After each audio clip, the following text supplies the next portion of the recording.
Assalamualaikum warahmatullahi wabarakatuh.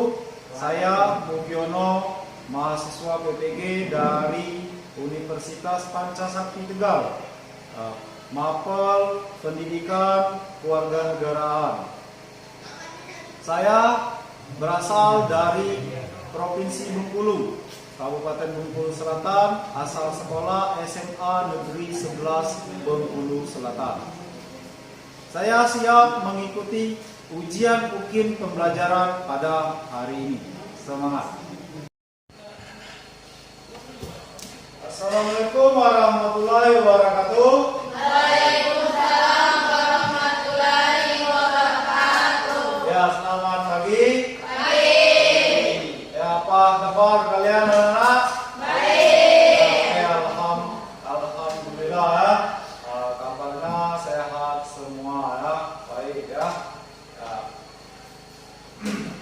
Oke, untuk mengawali pembelajaran hari ini kita berdoa terlebih dahulu. Ya, silakan ketua kelas pimpin doa. Untuk memulai pelajaran pada hari ini, berdoa mulai.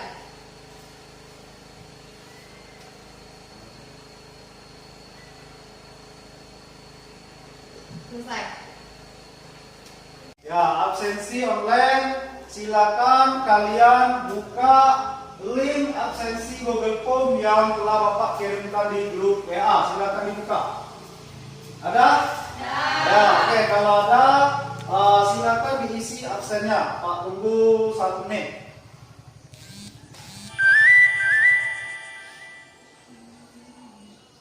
Oke, selesai.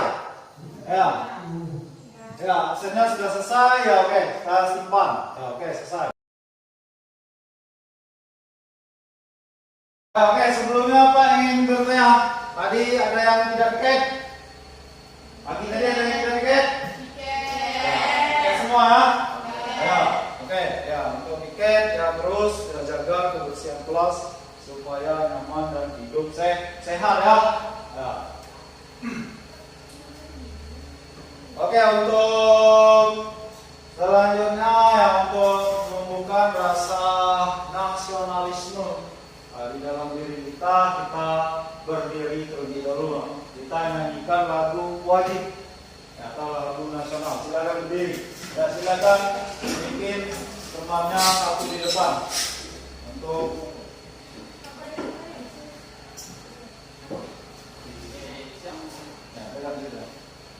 ya, ada menunggu ya, Pak.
Ya, silakan untuk alat-alat pendukung belajar silakan dikeluarkan, buku tulis, buku cetak dan lain-lain.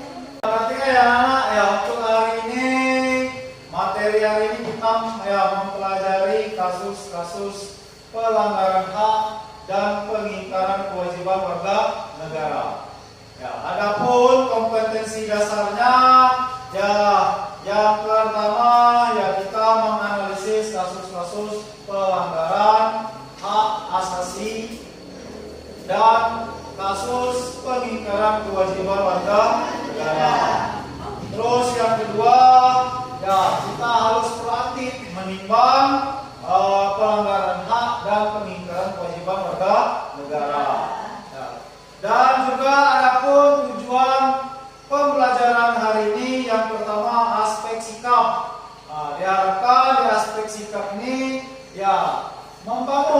membangun sikap untuk tidak melakukan pelanggaran hak dan pengingkaran kewajiban warga negara.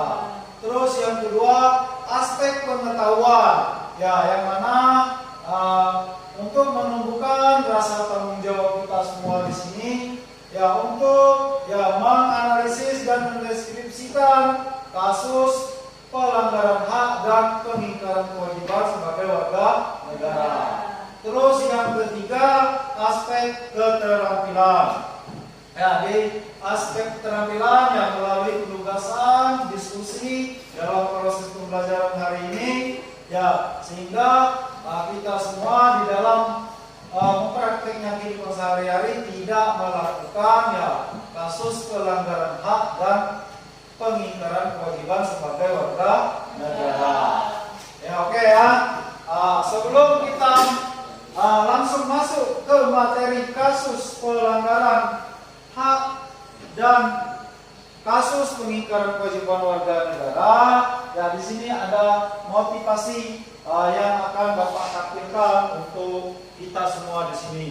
Ya, terus khusus buat anak-anak dan juga Bapak sendiri ya.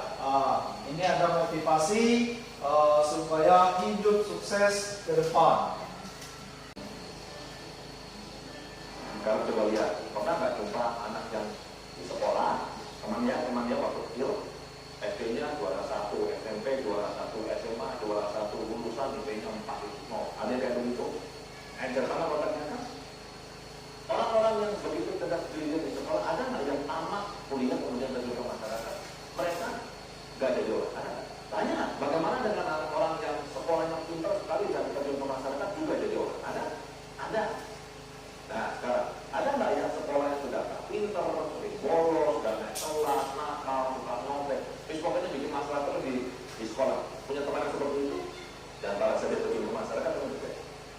Gue juga nggak jadi orang. Ada yang begitu kan? Ada. Sebaliknya ada yang memang malas, suka bolos, sering gak naik kelas, sering dihukum dulu, dan kita lihat punya anak nggak punya masa depan. Tapi begitu dia terjun ke masyarakat, dia jadi orang yang luar biasa. Dan teman-temannya yang sekolahnya kita kerja sama dia. Jadi sebenarnya yang membuat orang sukses itu apa? Apakah pendidikan sekolah? Tidak. Itu hanya salah satu faktor, tapi bukan yang paling dominan. Yang paling dominan adalah apa yang ada di dalam diri kita. Dan ini seringkali orang tua tidak perhatikan. Ibarat kita membangun gedung pencakar langit atau gedung kapal. Kalau fondasinya kuat, gedung yang kita bisa bangun sangat tinggi. Kebanyakan orang hanya repot dengan aksesorisnya. Mereka tidak memperhatikan fondasi. Nah, fondasi sukses seseorang anak itu adalah konsep diri positif. Bagaimana dia memandang dirinya? Apakah dia sebagai pribadi yang menghargai, pribadi yang cakap, pribadi yang mampu? Dia merasa layak dan berharga nggak untuk bisa mencapai atau meraih sukses yang dia inginkan? Kalau nggak bisa, dia tidak merasa seperti itu. Apapun yang kita lakukan, akan bisa. Garansi. Karena saya nangani sudah 2 kali. Hasilnya sama. Oke, selesai. Ya, di video motivasi ini tadi apa kesimpulan yang bisa kalian ambil? Coba, kenalan. Ada yang mau hidup sukses ini? Ya, yang menentukan sukses tadi siapa? Ya, diri sendiri. Ya, diri sendiri. Ya, mau sukses ya yang diceritakan oleh motivator tadi, ya juara kelas itu nggak menentukan kita sukses. Tapi ya banyak yang juara kelas itu jadi orang sukses juga. Begitu juga yang malas, apakah nggak semuanya sukses? Enggak, ada yang sukses kan. Nah, pada intinya yang menentukannya tadi adalah diri kita sendiri. Dan yang paling utama yang dia tadi kan mampu ya bercampur masyarakat. Nah, itu yang paling penting itu. Ya, selain kita memiliki pengetahuan, tetapi harus mampu juga dengan apa itu mencampur baur dengan masyarakat. Ya, untuk sebelumnya ya Pak ingin mengingatkan dulu ya, kita kemarin mempelajari ya materi ya pengertian hak dan kewajiban sebagai warga negara. Ya, oke Pak, mau bertanya apa itu pengertian hak kemarin? Ada Pak. Ya, silakan jawab. Ya, jawab. Ya, oke, tepuk tangan dulu. Ya, silakan dulu. Ya, hak itu adalah ya sesuatu yang harus didapatkan oleh setiap orang. Bukan dikasih, tapi harus kita dapatkan. Nah, berarti kalau harus kita dapatkan, harus usaha dulu. Contoh kemarin kan haknya ya kita ingin sukses, ingin kaya, ingin mendapat pekerjaan yang layak dan upah yang layak. Apakah itu otomatis kita dapatkan? Otomatis atau tidak? Tidak kan ya? Nah, jadi ya hak itu ya sesuatu yang harus kita dapatkan. Nah, supaya hak itu harus didapatkan ya kita pelajari juga yaitu kemarin adalah kewajiban. Kewajiban apa? Saya Pak. Ya apa? Kewajiban adalah sesuatu yang harus dilakukan oleh seseorang. Ya, kewajiban adalah sesuatu yang harus dilakukan. Nah, jadi ya antara hak dan kewajiban itu harus imbang. Nah, kalau hak ingin kalian dapatkan, ya kewajiban harus dilakukan. Nah, jangan haknya saja, sedangkan kewajiban tidak dilakukan. Ya, oke. Ini Pak langsung masuk ke kasus pelanggaran hak dan pengingkaran kewajiban. Ya, yang pertama itu ya pelanggaran hak warga negara terjadi akibat dari adanya kelalaian atau pengingkaran terhadap kewajiban, baik yang dilakukan oleh pemerintah maupun oleh warga negara sendiri. Tadi ya terjadinya pelanggaran hak ini karena kelalaian dari kita sendiri atau pemerintah yang mana melalaikan kewajiban. Ya, anak. Oke, lanjut. Di sini ya silakan perhatikan ke PowerPoint yang Bapak tampilkan ini. Ya, silakan ya baca. Anissa baca. Ya, tampilan mencon mulai dari kalimat pertama. Silakan baca. 1. Pelanggaran hak dalam bidang pendidikan. Ya, Undang-Undang NRI tahun 1945 pasal 31 ayat 1 berbunyi sebilang warga negara berhak mendapatkan pendidikan. Contohnya pelanggaran hak dalam bidang pendidikan. Banyak anak-anak yang putus sekolah karena biaya ekonomi pendidikan. ya oke. Ya, ini contoh kasus pelanggarannya ya. Ya, yang pertama ya telah jatuh di dalam Undang-Undang Dasar tahun 1945 pasal 31 ayat 1 yang berbunyi setiap warga negara berhak mendapatkan pendidikan. Ini terjadi adalah kasus di mana ada anak yang tidak mendapatkan pendidikan. Berarti ini adalah contoh kasus pelanggaran hak bidang pendidikan hak di lingkungan keluarga. Ya, silakan siapa yang mau baca?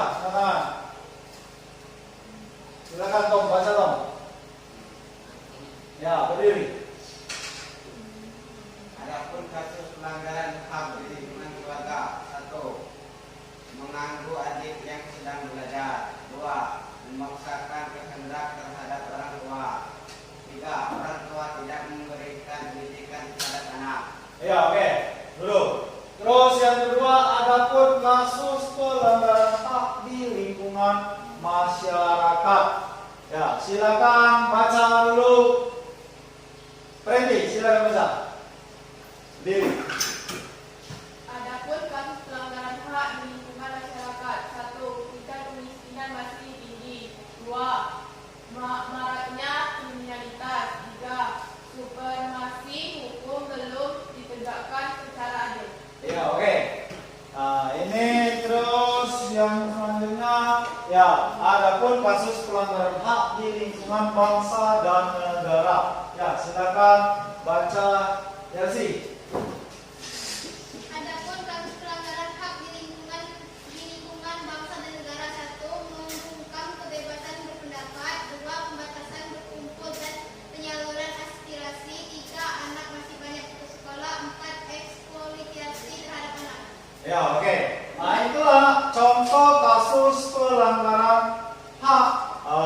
Yang mana yang pertama tadi ya secara umum, terus Ini ada contoh kasus pelanggaran HAM di bidang keluarga, terus di bidang masyarakat, di lingkungan masyarakat, dan juga di bidang lingkungan bangsa dan negara. Ya oke, di sini Pak ingin bertanya. Coba berikan contoh kasus pelanggaran hak di lingkungan sekolah. Silakan, siapa yang mau jawab? Ya oke, silakan. Contoh mengganggu teman yang sedang belajar di kelas. Ya oke. Terus apa lagi? Terus mengganggu teman sedang beribadah. Ya. Melakukan pembulian terhadap teman. Ya oke ya. Tepuk tangan dulu untuk Sasa. Itu contoh kasus pelanggaran hak di lingkungan sekolah. Yang pertama, ya yang mana tadi? Ya tidak boleh melakukan pembulian, salah satu contohnya. Terus yang kedua, ya tidak boleh mengganggu teman yang sedang belajar. Terus yang ketiga, ya tidak boleh mengganggu teman yang sedang beribadah. Nah, terus di sini ada yang ingin ditanyakan masalah kasus pelanggaran hak anak.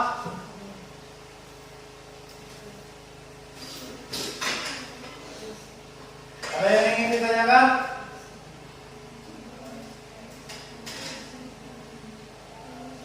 Ayo Pak, Ya oke.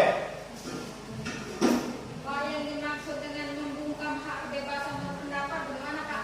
Oh ya. Oke ya.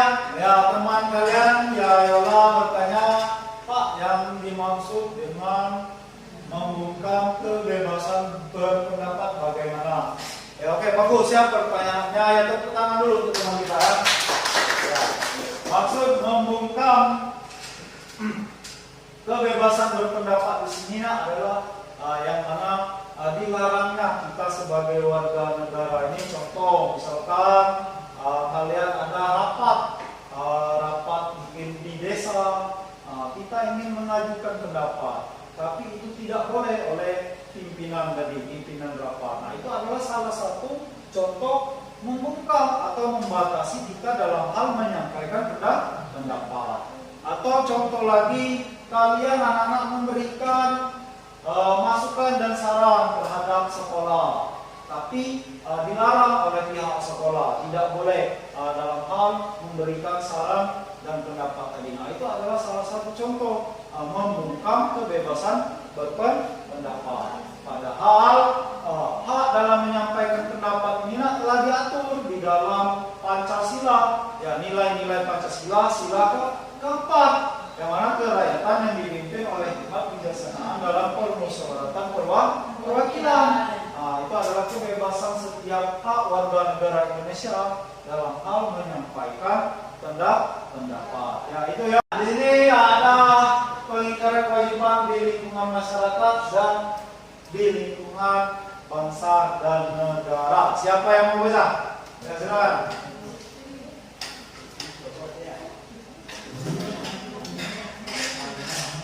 Ya Nisa baca Nisa. Tenang Nisa dibaca. Ya dibaca, Pak baca. Adapun pengingkaran kewajiban lingkungan bangsa dan negara. 1. Melanggar aturan lalu lintas. 2. Tidak membayar pajak. 3. Merusak fasilitas umum. 4. Tidak bersimpati kepada negara. Ya oke. Ya itu contohnya. Ya contoh pengingkaran kewajiban di lingkungan masyarakat dan lingkungan bangsa dan negara. Oke, di sini Pak ingin bertanya dulu. Atau ada yang ingin kalian tanyakan? Ya oke, Pak dulu, setelah itu kalian nanti. Ya. Berikan contoh pelanggaran hak di lingkungan negara dan bangsa. Siapa yang bisa jawab? Silakan angkat tangan. Ya oke. Aturan lalu lintas, merusak fasilitas umum, tidak membayar pajak. Ya oke ya. Ya. Melanggar peraturan lalu lintas, ya merusak fasilitas umum dan tidak membayar pajak. Ya. Ya oke. Ya udah benar ya kawan. Ya. Terus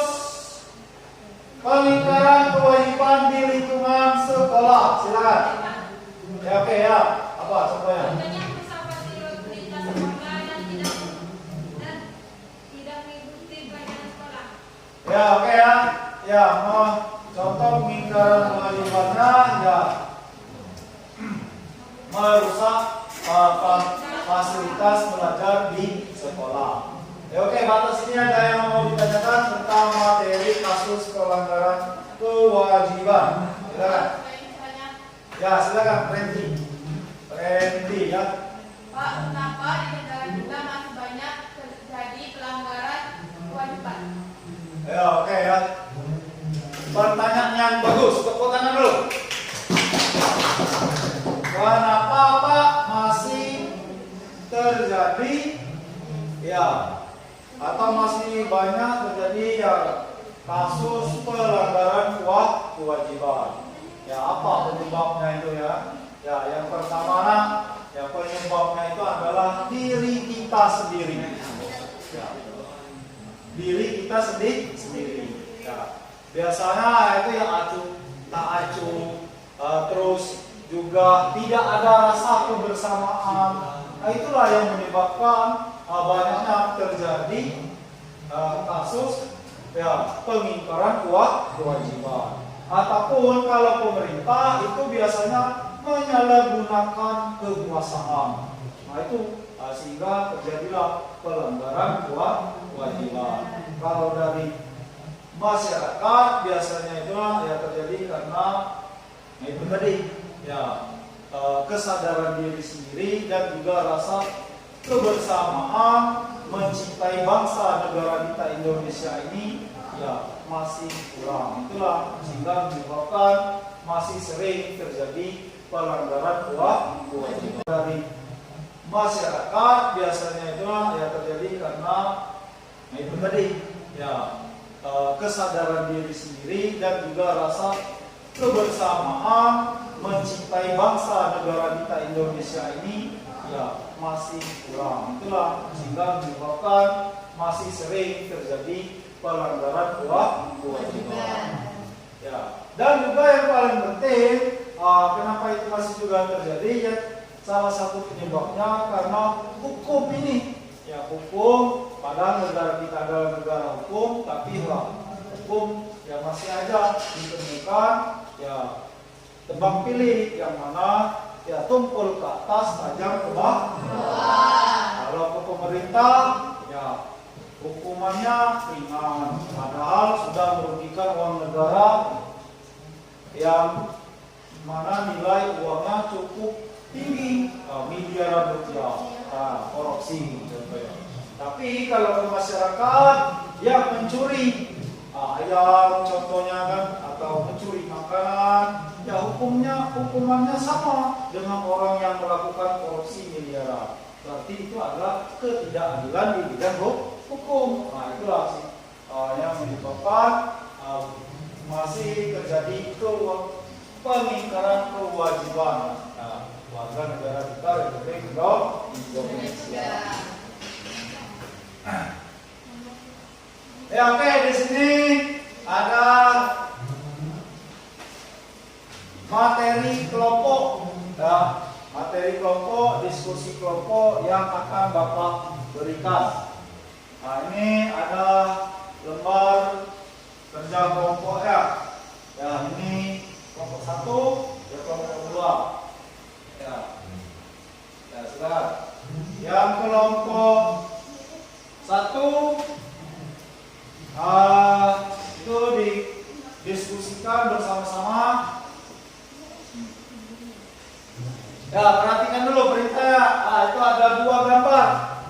Silakan kalian buat itu menjelaskan kasus pengingkaran hak dan kasus pelanggaran kewajiban. Dijelaskan di sampingnya itu. Setelah itu nanti dikumpul. Kita presentasikan. Ya, silakan kerjakan bersama. Pak kasih waktu 10 menit, silakan diskusikan.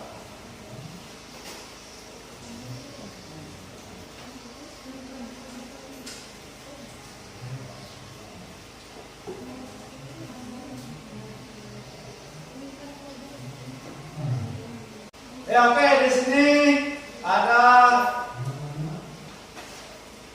materi kelompok, ya, materi kelompok, diskusi kelompok yang akan Bapak berikan.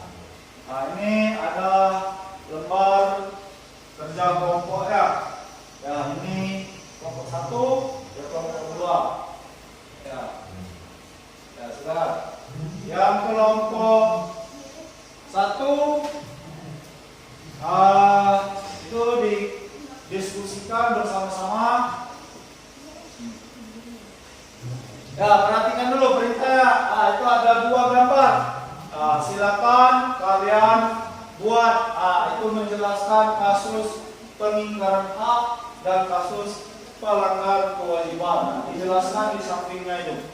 Setelah itu nanti dikumpul. Kita presentasikan. Ya, silakan kerjakan bersama. Pak kasih waktu 10 menit, silakan diskusikan.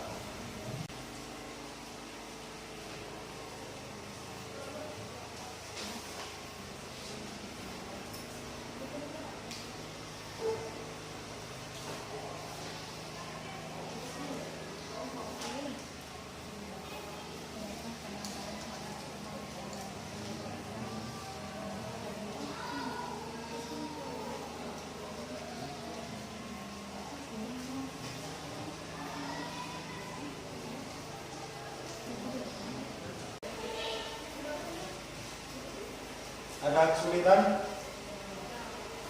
Tidak. Silakan dituliskan di sampingnya. Tuliskan di gambar di telapak selama. Bisa beda yang dipresentasikan itu enggak apa? Iya. Nomor pertamanya adalah pelanggaran hak, jelaskan pelanggaran haknya ini dan akibat dari pelanggaran haknya apa. Terus juga ini jelaskan pelanggaran kewajiban apa ini gambar ini. Terus ya akibat dari pelanggaran kewajiban ini apa akibatnya. Kan?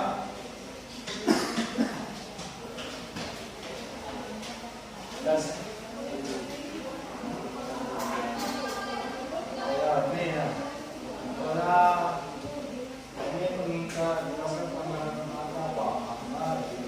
Apa ini? Ceritakan ini. Apa ini?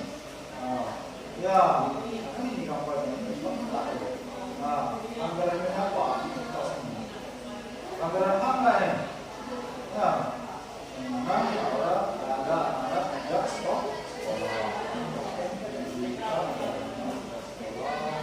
Ceritakan. Juga kewajiban. Nah, ini apa yang dilanggar pengingkaran kewajiban ini? Ya, lalu lintas. Ada siswa tidak memakai helm di stop Pak polisi misalkan. Atau pengingkaran kewajibannya. Terus akibatnya apa dari tidak memakai helm ini? Ya, silakan kelompok 1 presentasi. Ya. Dan saya menghadap sini. Merencong. Ya, ini.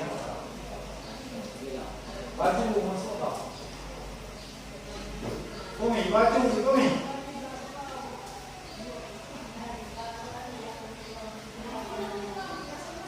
Ya, langsung mulai. Buka ya. Assalamualaikum warahmatullahi wabarakatuh. Waalaikumsalam warahmatullahi wabarakatuh. Baiklah, kami dari kelompok 1 ingin menyampaikan hasil diskusi kami yang akan dibacakan oleh teman saya, yaitu Perkenalkan, nama saya Yola dan Katarina. Kakak saya sebagai pembaca saya akan membacakan jelaskan pelanggaran hak dan akibat dari pelanggaran hak tersebut.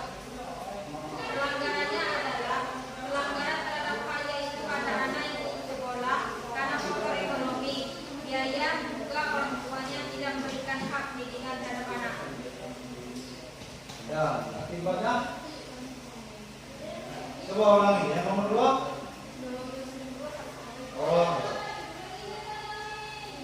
adalah pelanggar lalu lintas karena tidak mempunyai SIM dan tidak memakai harga hingga remaja tersebut diberhentikan oleh polisi. Sehingga mereka ditilang oleh polisi dan akan dipanggil orang tuanya. Mereka pernah mereka tinggal lalu lintas. Gambar pertama ini anak itu sekolah. Oh ya. Silakan dibuka pertanyaan. Suaranya nggak terasa. Ya, silakan. Baiklah, itulah sekali diskusi kami. Dan kepada yang ingin bertanya kami silakan. Ya, silakan kelompok 2. Bertanya 1 pertanyaan. Silakan. Silakan kelompok 2. Pokok. Waalaikumsalam. Berdiri kok, tapi agak suaranya nih. Saya dari kelompok 1 ingin bertanya kepada kelompok 2. Mengapa banyak anak yang putus sekolah? Oke, mengapa banyak anak yang putus sekolah? Ya.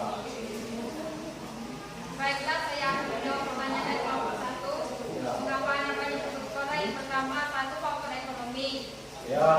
2, orang tuanya tidak memberikan pendidikan. Ya, oke, ya. Oke, tepuk tangan dulu untuk ya, silakan ditutup. Baiklah, itulah hasil diskusi kami dan kurang kami mohon maaf. Kami akhiri. Wassalamualaikum warahmatullahi wabarakatuh. Ya. Ya, silakan kelompok 2. Siapkan 1 pertanyaan. Kelompok 1 nanti ya. Berhubungan materi. Agak kencang kan? Oke, nanti sini. Silakan. Assalamualaikum warahmatullahi wabarakatuh. Waalaikumsalam warahmatullahi wabarakatuh. Ya, Dari perhatikan dulu. kelompok 2 ingin menyampaikan hasil diskusi kami yang akan dibacakan oleh Isa. Saya akan membacakan hasil diskusi kami. Jelaskan pelanggaran hak yang dan akibat dari pelanggaran hak tersebut. Di dalam gambar 1, adanya terjadinya pembulian yang mengakibatkan gangguan psikologis seperti pembunuhan diri, tidak berani sekolah. Jelaskan pengingkaran kewajiban dan akibat dari pengingkaran kewajiban tersebut. Di gambar 2 merupakan aktivitas yang menunjukkan pengingkaran kewajiban yang mengakibatkan kesusahan sendiri pada masyarakat. Ya, oke. Silakan dibuka. Baiklah, kami yang ingin bertanya kepada Satu, ya. Baiklah, saya akan bertanya dari kelompok 2. Bagaimana supaya anak yang putus sekolah bisa mendapatkan pendidikan yang baik? Ya, oke. Bagaimana anak yang putus sekolah supaya dapat pendidikan? Ya, bagaimana? Ya, nggak apa-apa. Ya, dijawab aja. Kan sama materi tentang kasus pelanggaran. Bagaimana menurut kelompok 2? Bagaimana pertanyaan dari teman kalian kelompok 1 supaya anak yang putus sekolah itu mendapatkan pendidikan? Bagaimana caranya? Setelah saya akan menjawab pertanyaan dari Mira, upaya pemerintah untuk membiayai anak tersebut dengan memberikan bantuan kepada anak-anak yang tidak mampu. Ya, contohnya apa bantuannya? Bantuan yang tidak mampu apa yang telah pemerintah berikan? PNP, Ya, coba bantuan PI. Terus apa lagi bantuan ke pemerintah ada yang tidak mampu itu? Bisa anak sekolah, putus sekolah. Iya, PK. Ya, silakan ditutup. Baiklah, itulah hasil diskusi kami mengakhiri. Wassalamualaikum warahmatullahi wabarakatuh. Ya, oke, tepuk tangan dulu. Nah, silakan. Simpulkan pembelajaran pada hari ini. Ya, silakan. Apa yang pertama kesimpulannya? Ya, silakan. Tommy, ya apa? Ya, coba ada di sini keras suaranya. Peserta didik untuk tidak melakukan pengingkaran hak dan pelanggaran kewajiban sebagai warga negara. Ya, oke, silakan dulu. Ya, silakan dulu. Ya, yang pertama peserta didik yang kita di sini ya tidak melakukan kasus ya pelanggaran hak dan kewajiban sebagai warga negara. Ya, silakan. Peserta didik dengan tanggung jawab memahami bentuk pengingkaran hak dan pelanggaran kewajiban sebagai warga negara. Ya, oke ya. Ya, tepuk tangan dulu untuk yang ketiga. Dengan rasa tanggung jawab, kita sebagai peserta didik yang memahami ya contoh kasus pelanggaran hak dan pengingkaran kewajiban warga negara.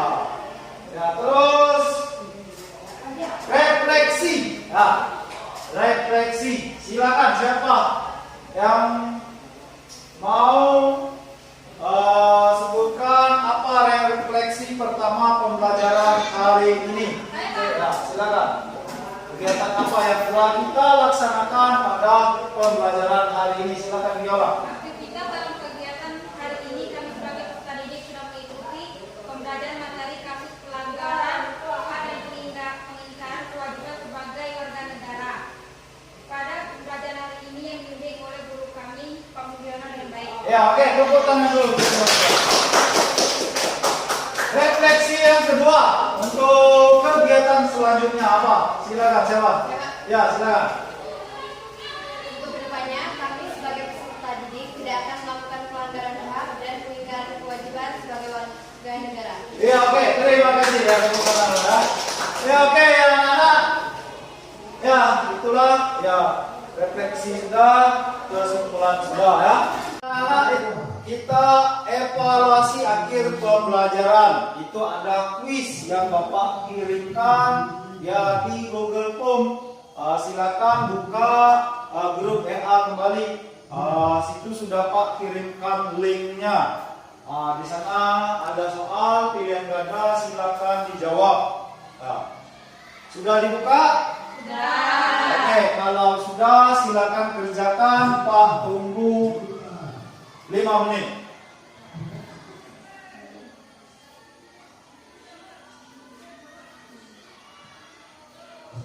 Ada yang mengalami kesulitan buka Google Form? Tidak ya? Ya, silakan ya dikerjakan.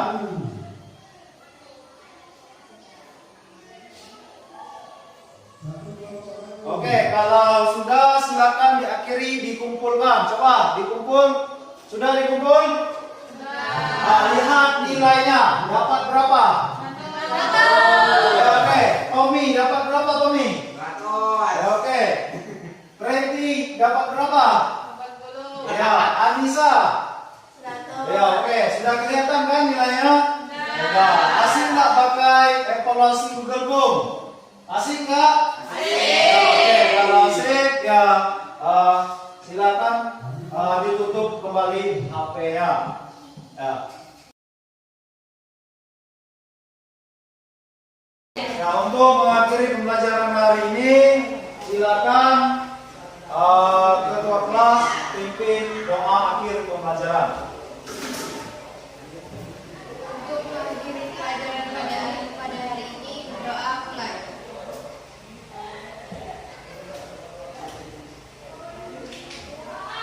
Selesai. Ya, oke, terima kasih anak-anak.